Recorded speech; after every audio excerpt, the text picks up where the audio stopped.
사도신경으로 신앙고백 드리시겠습니다. 전능하사 천지를 만드신 하나님 아버지를 내가 믿사오며 그 외아들 우리 주 예수 그리스도를 믿사오니 이는 성령으로 잉태하사 동정녀 마리아에게 나시고 본디오 빌라도에게 고난을 받으사 십자가에 못 박혀 죽으시고 장사한 지 사흘 만에 죽은 자 가운데서 다시 살아나시며 하늘에 오르사 전능하신 하나님 우편에 앉아 계시다가 저리로서 산 자와 죽은 자를 심판하러 오시리라. 성령을 믿사오며 거룩한 공회와 성도가 서로 교통하는 것과 죄를 사하여 주시는 것과 몸이 다시 사는 것과 영원히 사는 것을 믿사옵나이다. 아멘. 네, 함께 은혜 나눌 하나님의 말씀은 마태복음 4장 1절에서 2절 말씀입니다. 마태복음 4장 1절에서 2절 말씀입니다. 말씀을 읽어드리겠습니다. 그때 예수께서 성령에게 이끌리어 마귀에게 시험을 받으러 광야로 가사 40일을 밤낮으로 금식하신 후에 줄이신지라. 아멘. 할렐루야. 오늘 저는 본문의 말씀 가지고 복음서 비교 시험 받으신 예수님이라고 하는 그 내용으로 같이 말씀의 은혜를 나누기를 원합니다. 제가 이제 복음서 비교를 하면서 이제 자주 말씀드릴 것 같다. 그리고 자주 말씀을 드린다. 혹은 뭐 계속 말씀드릴 것 같다라고 했던 내용이 있습니다. 다시 한번 우리가 좀 생각해 보고자 하는 내용에서 다시 한번 말씀을 드리면요. 예수님을 보는 관점의 차이가 살짝씩 있습니다. 마태는 메시아, 왕의 모습을 보여주고 있고요.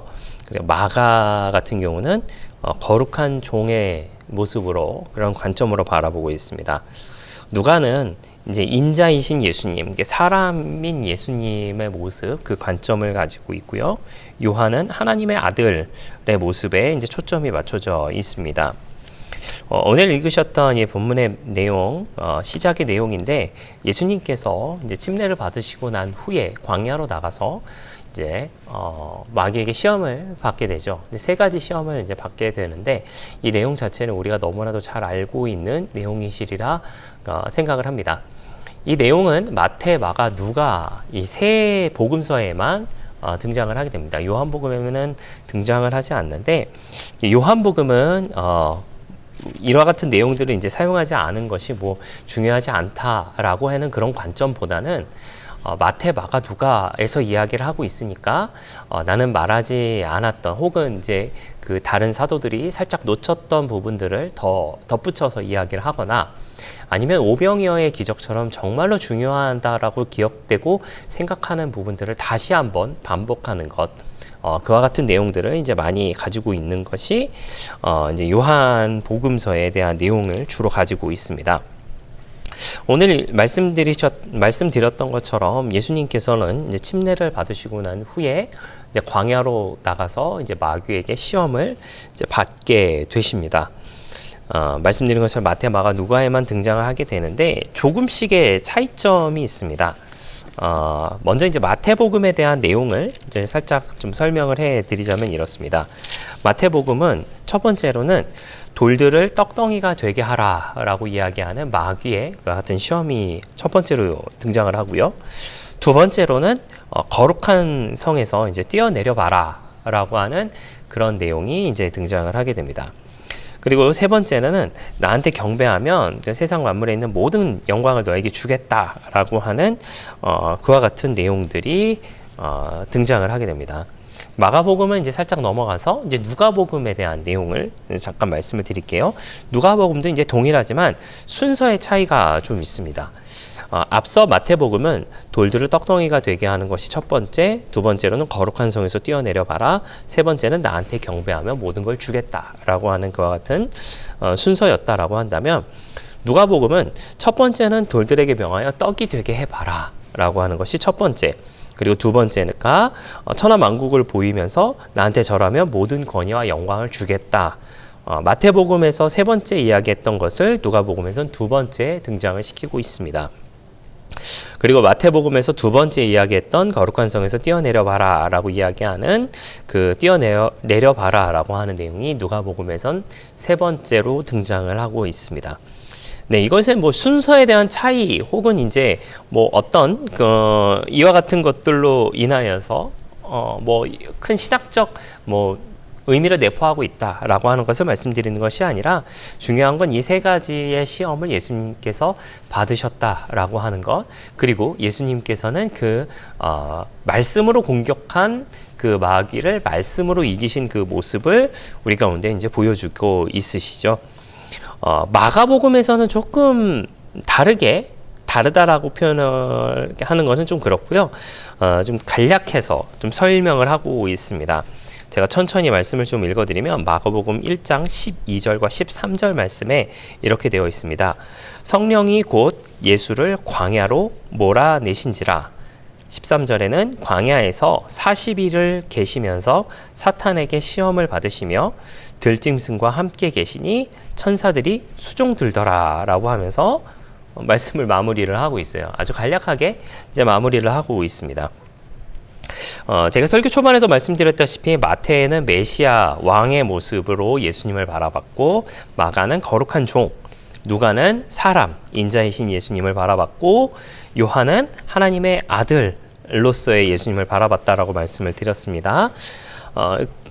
이와 같은 것들로 우리가 좀 빗대어서 생각해 봤을 때에 예수님의 이 시험 사건, 고난의 광야에서 시험 받으신 이 사건은 마태복음에서는 제가 느끼기에는 왕으로서 이겨낼 역경 스토리라고 하는 그런 모습으로 좀 생각이 들어지게 되고요.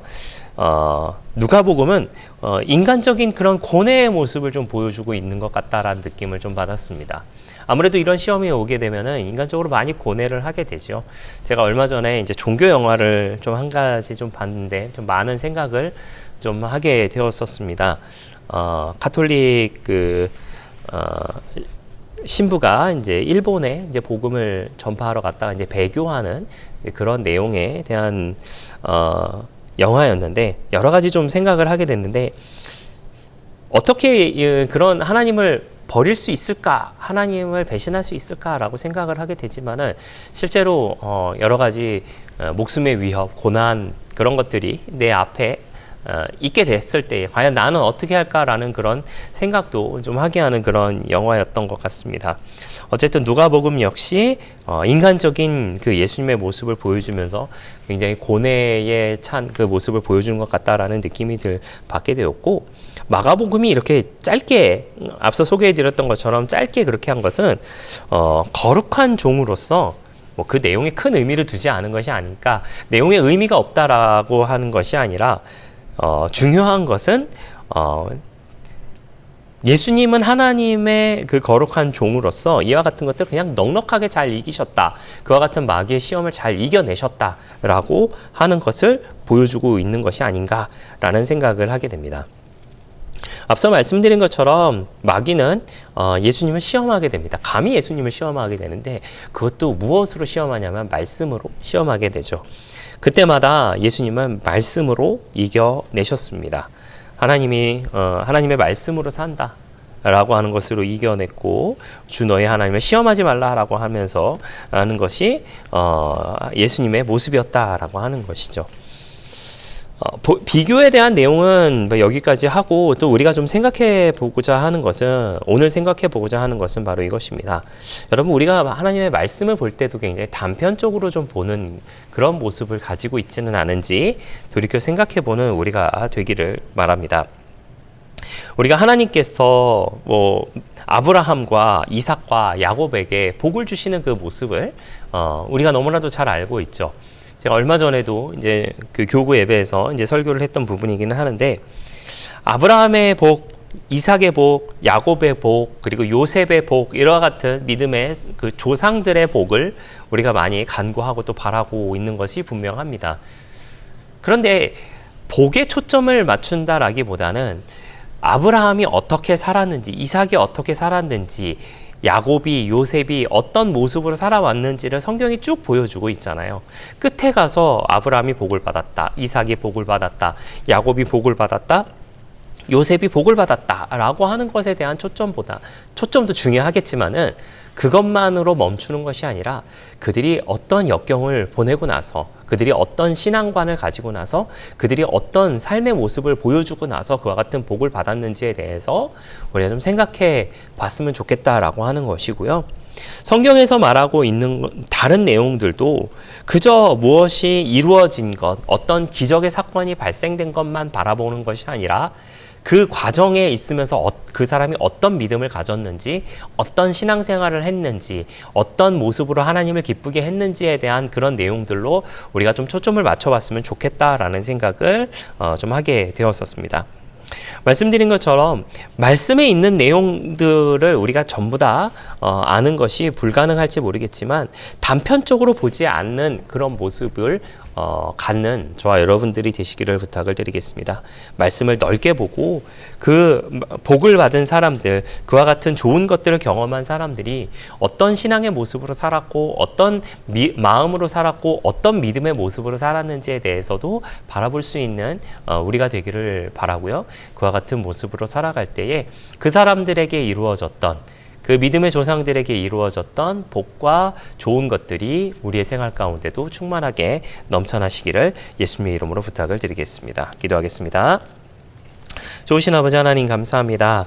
저희가 하나님의 말씀을 단편적으로만 그리고 딱 띄어서만 보지 않는 우리 모두가 되게 하여 주시옵소서.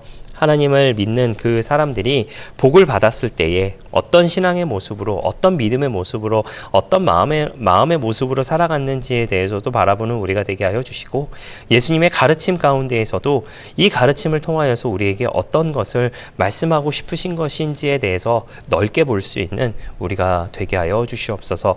그 모습으로 살아갈 때에 또한 예배해 두신 하나님의 복을 누리게 하여 주시고, 그 복을 또한 나누고 베풀며 살아가는 우리 모두가 되게 하여 주시옵소서. 감사를 드리며 예수님의 이름으로 기도했습니다. 아멘. 주기도문으로 마치겠습니다. 하늘에 계신 우리 아버지여, 이름이 거룩히 여김을 받으시오며 나라가 임하시오며 뜻이 하늘에서 이루어진 것 같이 땅에서도 이루어지이다. 오늘 우리에게 일용할 양식을 주시옵고 우리가 우리에게 죄 지은 자를 사하여 준 것 같이 우리 죄를 사하여 주시옵고 우리를 시험에 들게 하지 마시옵고 다만 악에서 구하시옵소서. 나라와 권세와 영광이 아버지께 영원히 있사옵나이다. 아멘.